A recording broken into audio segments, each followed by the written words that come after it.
السلام علیکم ستومان صاحب جوړ خیر صاحب تیر ورځ موږ مشر خالد صاحب د کتې مسؤل وو چې په شهادت ورسېد. د پنجشیر د جګړې څخه تازه جزئیات طالبانو نه منله خو حقیقت ښکاره شو. د پنجشیر څخه د محب طالب قومندان په ګډون د لسګونه طالبانو مړي هلمند او کندهار ته وړل شوي.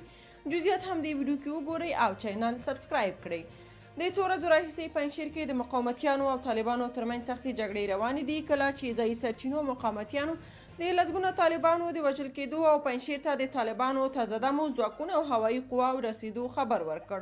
طالبانو یاده ادعا رد کړه او ویل چې پنجشیر کې هیڅ جګړه نه ده شوې، خو ټولنیزو رسنیو کې یو شمېر ویډیوګانې خپرې شوي چې پکې لیدل کېږي طالبان د تیارو په واسطه خپل وژل شوي کسان جنوبي ولایتونو ته انتقالوي. یو شمېر سرچینې وایي چې د پنجشیر جګړه کې 10 طالبان وژل شوي او همداراز مقاومتیان هم وژل شوي، خو د هغوی کره شمېره نه ده معلومه. په همدې حال یو شمېر هیوادوال وایي طالبان باید نور ملت ته دروغ ونه وایي، مقاومت ډله حقیقت دی او باید پر وړاندې جدي اقدامات ترسره کړي. که تاسو په دې اړه څه نظر لرئ په کومنټ کې شریک او چینل سبسکرایب کړئ.